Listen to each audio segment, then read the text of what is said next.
자, 오늘의 말씀은 율법은 거울이다. 그리고 믿음으로 우리가 구원을 받습니다.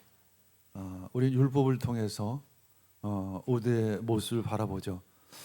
내가 죄인이구나. 그래서 구원이 필요하다. 그래서 예수님께서 이 땅 가운데 오셨구나. 그래서 우리가 예수 그리스도를 믿음으로 말미암아 구원을 받는다라는 믿음 다시 한번 확인하시기를 원합니다. 로마서 3장은 1절에서 8절 말씀은 몇 가지 그 질문과 바울의 대답이 나오죠. 그리고 9절에서 22절은 모두가 죄 아래 있다라고 말씀하고 있습니다. 그래서 우리에게는 한마디로 구원이 필요하다라는 이야기죠. 그러면서 21절이 어떤 하나의 큰 전환점이 됩니다. 그러나 이제는 이렇게 시작이 돼요. 그러나 이제는 그 율법과는 상관없이, 왜냐하면 율법으로는 구원받을 자가 아무도 없기 때문에 율법과는 상관없이 하나님의 의가 나타났습니다. 이렇게 시작이 되죠. 그 하나님의 의는 바로 예수 그리스도이십니다. 우리가 예수 그리스도로 말미암아 구원받은 백성이 되었죠. 다시 한번 나의 믿음을 점검하는 귀한 시간 되기를 원합니다. 우리가 그저 값싼 은혜로 살아가고 있지는 않은가 돌아보는 시간 되기를 원합니다. 그래서 오늘 주인공은 김적당이에요. 김적당. 적당히 믿는 사람이에요. 어느 화창한 주일 오후 이제 주일 예배를 마치고 이 김적당 씨가 담임 목사인 김예수아 목사님을 찾아갑니다. 모병실을 노크를 하죠. 그리고는 문을 열고 들어갑니다. 김적당 씨는 그의 이름처럼 적당히 신앙생활을 하는 것이 그의 신앙관이었죠. 좋은 회사에 다니며 즐겁게 놀며 적당히 또 즐기며 또 신앙생활도 그의 모든 삶을 방해하지 않는 적당한 수준에서 적당히 신앙생활을 하고 적당히 예배드리는 것이 그가 생각하는 신앙관이었었습니다. 그러면서 그 적당 씨는 이제 목사님을 찾아가서 몇 가지 질문을 하게 돼요. 그는 이제 목사님의 권유에서 의해서 그 소파에 앉아 목사님께 질문합니다. 목사님, 제가 궁금한 게 몇 가지가 있습니다. 어차피 구원은 믿음과 은혜로 받는 거라고 말씀을 통해서 알고 있습니다. 근데 제가 꼭 그렇게 열심히 그렇게 신앙생활을 해야 합니까? 뭐 예를 들어 새벽기도 나오고 또 주일에도 몇 번씩 예배를 나와야 합니까? 더군다나 뭐 꼭 봉사를 하고 헌신하고 희생을 해야 합니까? 그냥 적당히 즐기면서 예배 드리고 그냥 믿음 생활하면 천국 가는 거 아닐까요? 왜 그렇게 열심히 해야만 할까요? 그때 예수와 목사님이 말합니다. 형제님, 은혜가 공짜라고 해서 그렇게 값싼 것이라고 생각할 수는 없지 않을까? 예를 들어서 부모님으로부터 아주 값비싼 좋은 선물을 받았다고 해서 그것이 공짜라고 해서 마구 굴릴 수는 없지 않을까? 공짜랄지라도 그것이 은혜로 받은 선물일지라도 그것을 귀하게 여기는 것, 그리고 그 하나님의 은혜에 감사하고 그에 대한 책임이 있다는 것. 그래서 우리 부모의 나에게 선물을 주시고 나를 키워주신 그 부모님의 그 거저주신 은혜에 보답해야 할 것 아닐까? 때가 되면 부모님에 대한 어떤 책임감으로 살아가야 하지 않을까? 그것이 인간의 기본적인 도리가 아닐까? 이런 답을 이제 예수아 목사님은 해 주셨습니다. 그리고 또 이 적당 형제는 고개를 갸우뚱거리다가 또 이런 질문합니다. 그럼 하나님이 저를 선택하시고 은혜로 구원해 주셨는데 만약에 내가 실수를 하거나 죄를 짓는다면 저를 선택하신 하나님도 책임 있는 거 아닐까요? 오늘 성경 말씀이 그런 내용이에요, 사실은. 근데 이게 쉽게 푸는 거지. 그때 목사님은 하늘을 바라보며 말씀하십니다. 저것 보렴. 지금 이제 어둠이 점점 짙어지고 있는데 어둠이 짙어지니까 가르동 불빛이 더욱더욱 환하게 비춰지지. 하나님의 의도 그렇단다. 어둠이 짙어질수록 하나님의 빛은 더욱 강렬하게 빛나지. 빛은 빛이고 어둠은 어둠이란다. 하나님의 선하심은 하나님의 선하심이고 인간의 악함은 또한 인간의 악함이란다. 인간의 악함이 하나님의 선하심을 악하게 할 수는 없는 것이란다. 이렇게 답을 주십니다. 창세기 50장 20절 읽겠습니다. 형님들은 나를 해치려고 하였지만 하나님께서는 그것을 선으로 바꾸셔서 오늘과 같이 수많은 사람의 생명을 구원하셨습니다. 토요일마다 크리에이티브 스쿨이 있는데 이번 주 크리에이티브 스쿨의 본 말씀이 바로 이런 내용이었었습니다. 요셉이 이제 형들에게 얘기한 거죠, 그렇죠? 형들은 나를 애굽의 노예로 팔아먹었지만 하나님께서는 그것을 선으로 바꾸셔서 오늘과 같이 수많은 사람의 생명을 구원했습니다. 그래서 나는 형들을 용서하겠습니다. 이런 이야기죠. 그러면 여기서 그 형들의 죄가 없어지는 건가요? 형들은 그럼 죄를 져도 되는 건가요? 그것은 아니죠.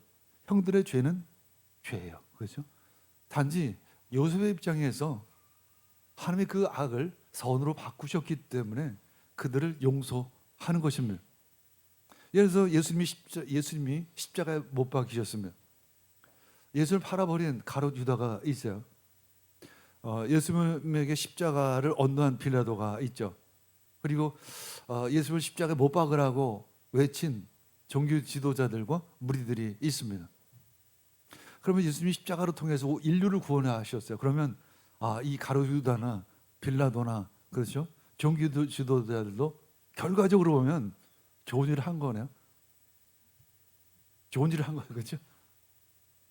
그러니까 과정이 안 좋다, 결과가 좋다고 해서 과정이 다 무시될 수 있는 것인가라는 질문을 오늘 하고 있는 것입니다. 그럴 수는 없다라는 거예요. 창세기 50장 20절 말씀은 요셉의 입장이에요. 요셉의 입장이 그런 거예요. 근데 여러분들은 내가 죄를 져놓고 내가 형들 입장이 돼가지고 그렇지 뭐 다 좋은 게 좋은 거지, 좋은 게 좋은 거지. 결과가 좋으니까 내가 잘못한 것도 다 사라져. 앞으로 적당히 죄 지면서 살아야지가 될 수는 없는 것이죠. 형들 입장에서는 더욱 깊이 회개해야 될 것입니다. 그리고 앞으로는 절대 이 나쁜 짓 하지 말아야지, 죄 짓지 말아야지, 그런 결단을 해야 될 것이죠. 적당치는 이제 마지막 질문을 목사님께 던져요. 그냥 좋은 게 좋은 게 아닐까요? 결과적으로 하나님께 영광이 된다면 좀 죄를 져도 그게 뭐 그렇게 큰 문제가 되나요? 그 크신 하나님, 자비와 긍휼이 넓으신 그 하나님이 다 용서해 주지 않나요? 그때 목사님이 안타까운 눈으로 적당 형제를 바라보며 말합니다. 그것이 바로 값싼 은혜라고 이야기하는 것이란다. 아주 위험한 생각이지. 하나님의 은혜는 우리가 죄를 마음대로 지을 수 있는 그러한 자유 이용권이 아니란다. 오히려 죄와 싸워서 이기고 거룩하게 살아갈 수 있도록 우리에게 주시는 하나님의 능력이요, 또한 하나님의 사랑이란다. 갈라디아서 5장 13절 읽겠습니다.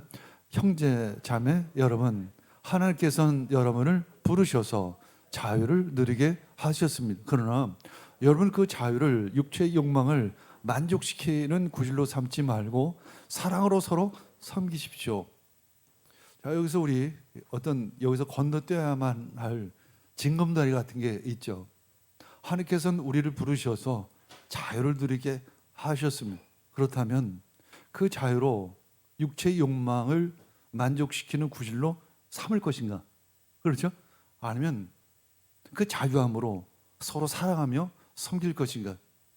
자유예요. 그렇죠?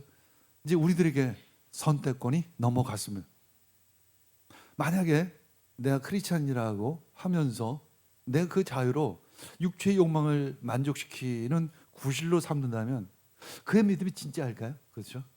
아니겠죠.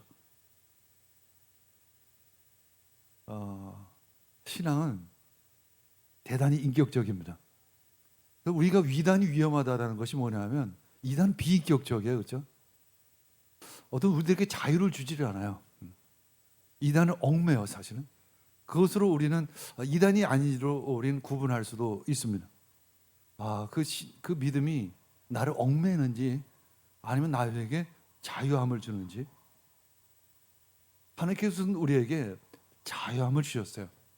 그리고 자유로운 마음으로, 자발적인 마음으로, 자원하는 마음으로 사랑하고 헌신하고 희생하고 때로는 물질로 헌금하게끔 우리에게 자유를 주셨습니다. 우리는 내 욕심을 채우는 그런 거짓 믿음이 아니라 그건 가면이죠. 가면을 벗고 사랑으로 섬기는 귀한 성도가 되기를 축복합니다. 그런 의미에서 내 자신의 믿음을 돌아보시기를 원합니다. 사실은 굉장히 자유로워요. 사실은 우리 교회에서의 교회 생활을 봐도 상당히 자유로운 부분들이 많이 있습니다.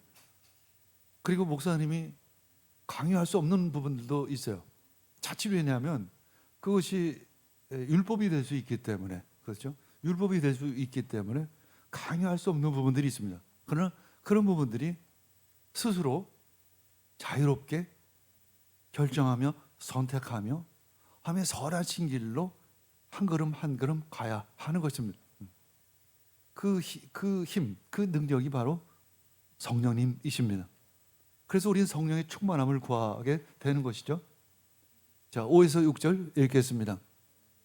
그런데 우리의 불의가 하나님의 의를 드러나게 한다면 무슨 말을 하겠습니까?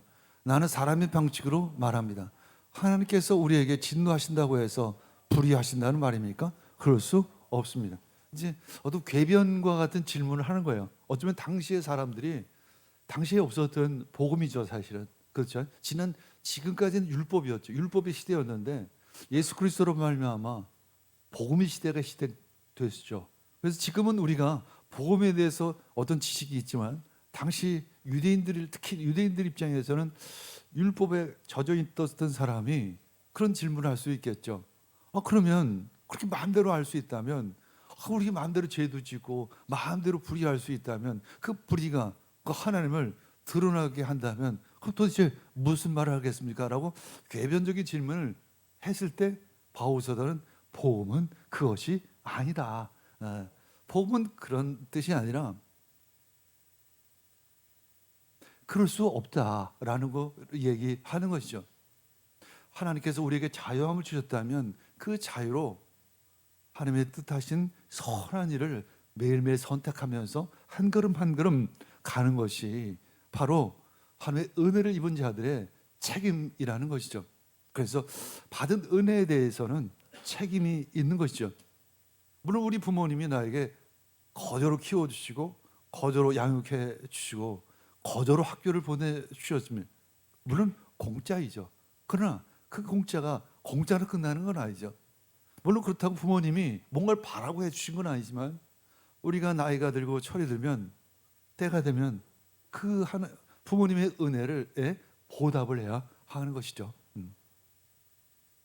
요즘 우크라이나 전쟁이 이제 계속되고 있는데 빨리 그 종전이 되기를 우린 기도해야 될 줄 압니다.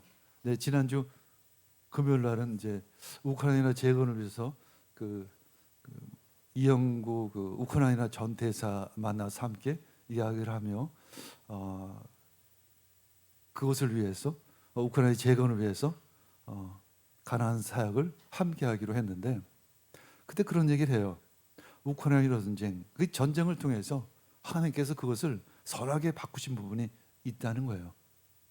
우크라이나 교회들이 깨어나고 지금 그 정교회 사람들, 정교회가 제대로 역할을 못했기 때문에 정교회 사람들이 그 개신교로 넘어가는 사람들이 상당히 많이 있다고 합니다.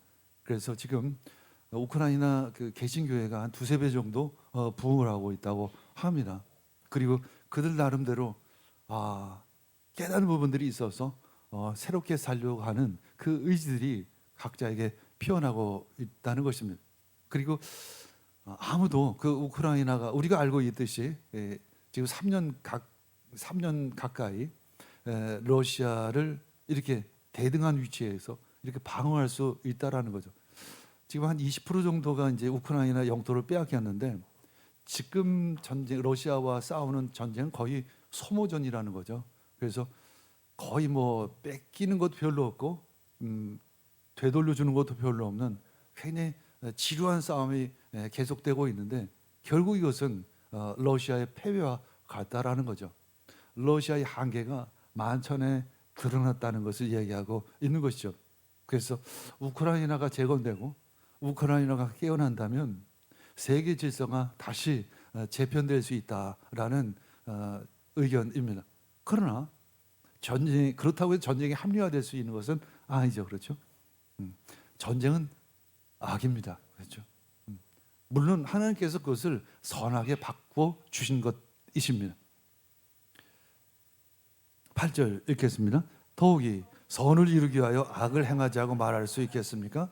사실 어떤 사람은 우리가 그런 말을 한다고 비방을 합니다. 그런 사람은 심판을 받아 마땅합니다. 이제 네 번째 변론인데 또 하나의 궤변이에요. 그러면 선을 이루기 위해서 악을 행해도 되지 않겠느냐라는 거예요. 하나님께서 다 악을 선으로 바꿔주실 터인데 라는 것이죠. 우리 값싼 은혜라고 얘기하잖아요. 값싼 은혜가 아니죠. 하나님의 은혜는 고귀한 것이며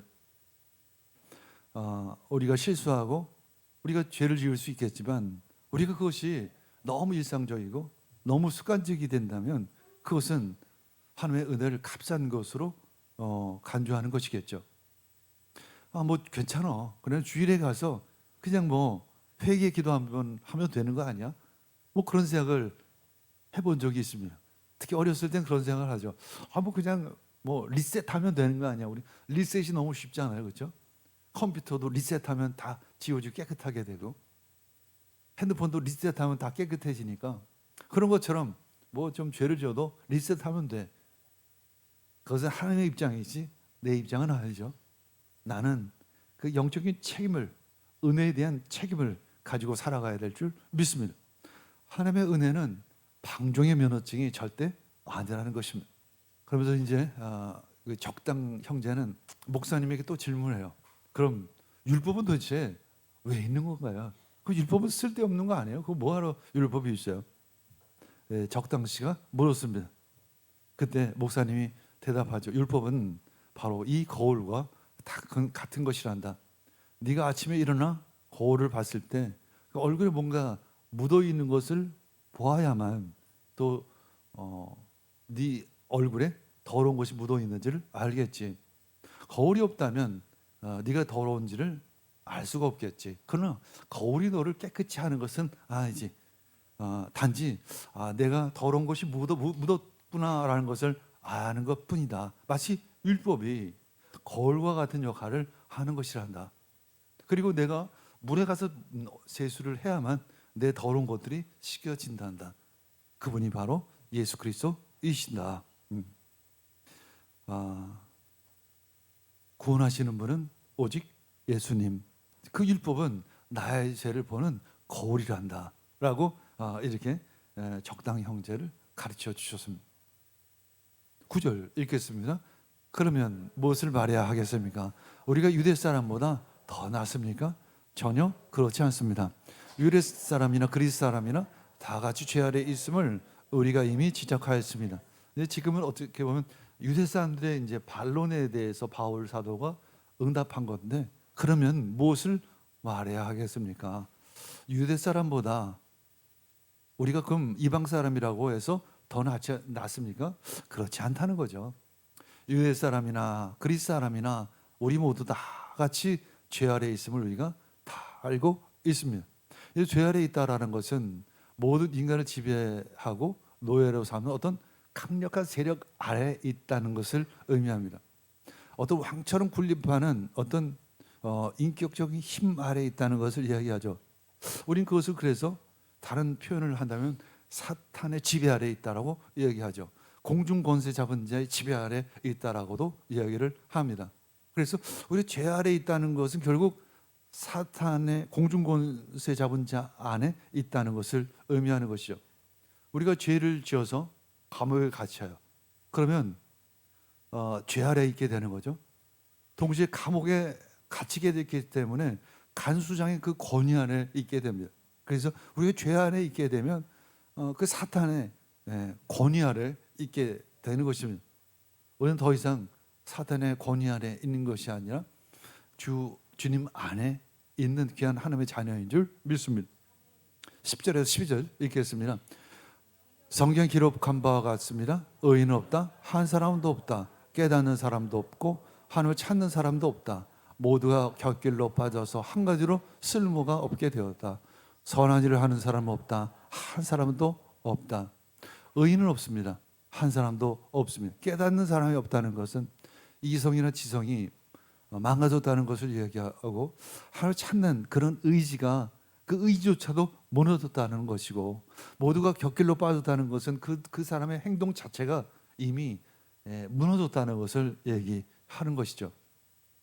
자, 13절, 14절 읽겠습니다. 그들의 목구멍은 열린 무덤이다. 혀를 놀려 속임수를 쓴다. 입술에는 독사의 독이 있다. 입에는 저주와 욕 독설이 가득하다. 마치 썩은 냄새가 나듯 목구멍에서는 나쁜 말이 나오고 거짓을 말하는 혀는 사람들을 속이죠. 뱀의 독처럼 우리들의 입에서는 죽이는 말이 나옵니다. 우리들의 입에서 어떤 이야기가 나오죠? 특히 우리 자녀들에게, 이웃들에게, 이웃에게 어떤 말을 합니까? 늘 축복의 말을 하시기를 원합니다. 그렇죠? 그러나 사실은 이상하게 본능적으로 부정적인 말이 이렇게 얼핏얼핏 나와요. 사실은. 그렇죠? 거의 본능적인 것 같아요. 어떻게 보면. 그래서 우리가 영적인 훈련이 되어야 될 줄, 그것이 바로 경건 훈련이죠. 늘 내 입술에서 긍정적인 말이 나오기를 원합니다. 긍정적인 말이 나오기 위해서 긍정적인 생각을 하기를 원합니다. 가끔 사회생활을 하다 보면 저 사람 참 긍정적이야 라면서 좋게 얘기하죠. 마치 하물며 우리 신앙원에서 늘 부정적으로 생각하고 늘 부정적으로 말을 한다면 그건 크리스찬의 입이 아닐 것입니다. 그것은 독사의 입과도 같은 것입니다. 그러나 우리는 얼핏 부정적으로 생각하게 돼요. 판단은 빨라요. 그렇죠? 비판은 쉬워요. 이상하게 쉬워요. 그게. 긍정적으로 생각하는 건 좀 어려워요. 한번 힘을 줘야 돼. 이렇게. 그렇죠? 한번 힘을 줘야 이렇게 긍정적으로 아니지. 좋게 생각해야지. 이렇게 해야만 긍정적으로 생각하게 돼요. 근데 이게 잠깐만 훈련이 되다 보면 이제 얼핏 해도 긍정적으로 생각하게 됩니다. 긍정적인 생각, 긍정적인 눈, 긍정적인 입을 가지시기를 원합니다. 아멘. 15절 17절 읽겠습니다. 발은 피를 흘린 데 빠르며 그들이 가는 길에는 파멸과 비참함이 있다. 그는 평화의 길을 알지 못해요. 평화의 길을 이미 잃어버렸어요. 도대체 어떻게 쉬어야 하는지, 어떻게 사랑하는지, 어떻게 함께 행복할 수 있는지를 알지 못해요. 평화의 길을 잃어버렸어요. 제가 사역을 하면서 크리스찬과 사역을 하면서 크리스찬 사역자들과 함께 일을 하면서 그런 경험을 자주 해요. 함께 하는 걸 참 못한다. 함께 하는 걸 참 못한다. 함께 평화를 누리고 함께 서로 세워가면서 함께 하나님의 일을 하며 하나님이 주신 비전을 향해 달려가는 것을 잘 못한다. 혼자는 참 잘하는데 함께 하는 걸 잘 못하는 것 같습니다. 함께 하려면 서로 섬기고 서로 희생하고 서로 낮아져야 될 줄 믿습니다. 그때 우리 사이에 아름다운 평화가 임할 줄 믿습니다. 18절 읽겠습니다. 그들의 눈에는 하나님을 두려워하는 빛이 없습니다. 하나님이 보이지를 않아요. 여러분들 일상생활을 하면서 얼마만큼 하나님을 보면서 하나님을 생각하면서 하나님을 마음에 두고 이 땅을 살아가십니까? 자주 잊어버리죠, 그죠? 그래서 주일이 있는 거예요. 주일날 다시 한번 손을 마음을 아주 타진히 하는 것이면, 아, 그렇지, 내 하나님을 잠시 잊어버렸지. 근데 만약에 한 주 주일을 성수를 안 해요, 한 주를 넘어가요, 그럼 두 주 넘어가기는 더 쉬운 거예요.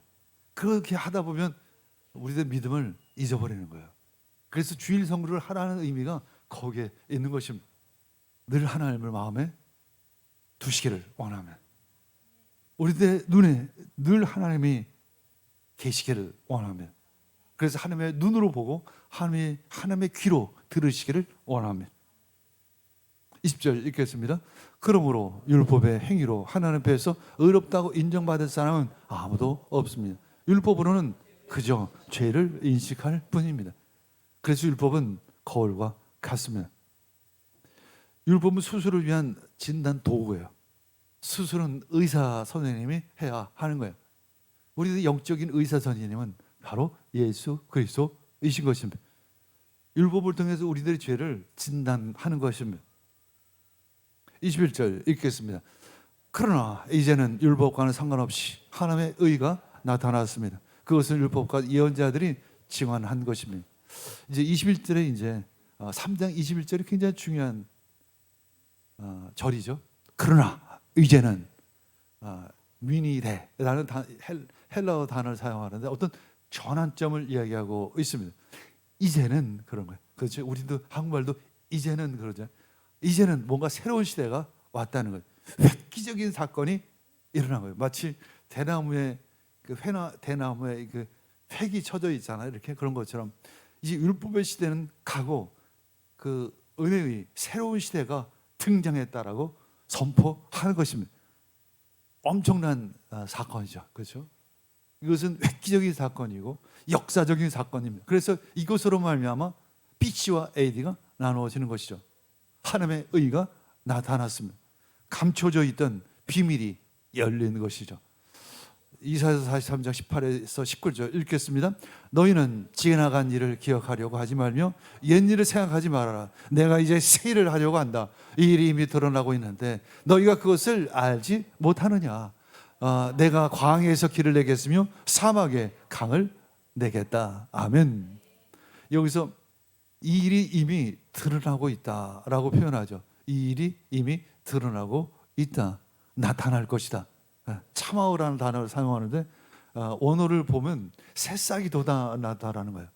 움트다, 솟아오르다라는 의미를 가지고 있습니다. 마치 하나님의 새 일이 겨자씨처럼 땅에 심겨져 있었는데 그것이 쌓이나고, 그렇죠? 가지가 맺히고 큰 나무가 되어져서 이제 열매가 맺혀질 것이라고 이사야 선지자가 예언을 한 것입니다. 근데 당시에 이사야 선지자는 뭘 봤냐면 땅속에 심겨진 겨자씨를 본 거예요.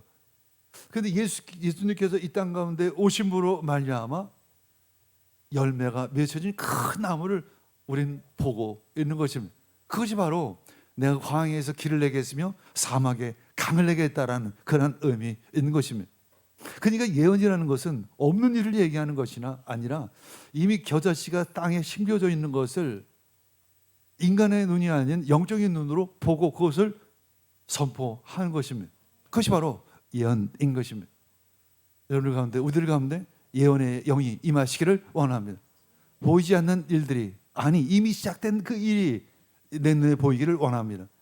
10년 후에 어떤 일이 일어날 일들이 지금 이미 시작된 것이죠. 그렇죠? 그것이 좋은 일이든 그것이 나쁜 일이든 이미 시작된 것입니다. 그런 10년 후의 일이 시작된 지금의 그 겨자씨를 볼 수 있는 눈이 열려지기를 원합니다. 예언의 영이 열려지기를 원합니다. 계시의 영이 임하기를 원합니다. 그것이 바로 크리스찬입니다. 그래서 우리는 미래를 준비할 수 있는 것이죠. 22절 읽겠습니다. 그런데 하나님의 의는 예수 그리스도를 믿는 믿음을 통하여 오는 것인데 모든 믿는 사람에게 믿습니다. 거기에는 아무 차별이 없습니다. 거기에는 아무 차별이 없습니다. 모든 믿는 사람에게 미칩니다.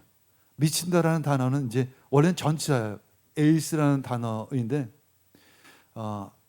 마치 이거에 마치 그 겨자씨가 자라면 싹이 나고 열매가 가지가 뻗어 나가면 이게 그냥 사방으로 모든 사람들을 향해서 뻗쳐 나가는 것입니다. 그것이 바로 에이스의 의미예요. 모든 방향으로 하나님의 의가 예수 그리스도가 펼쳐져 나갈 것이라는 것입니다. 그래야면 그 큰 거대한 하나님의 나라 그 나무 위에 새가 기들고 열매가 맺혀지면 많은 열방의 사람들이 그 나무 아래 와서 쉬게 될 것입니다. 그 하나님의 나라의 비전을 꿈꾸며 오늘도 살아가는 귀한 성도가 되기를 원합니다. 새 시대가 왔음을 선포합니다. 예수 그리스도이십니다. 우리 함께 기도하겠습니다. 주님 감사와 찬양과 영광을 올려드립니다.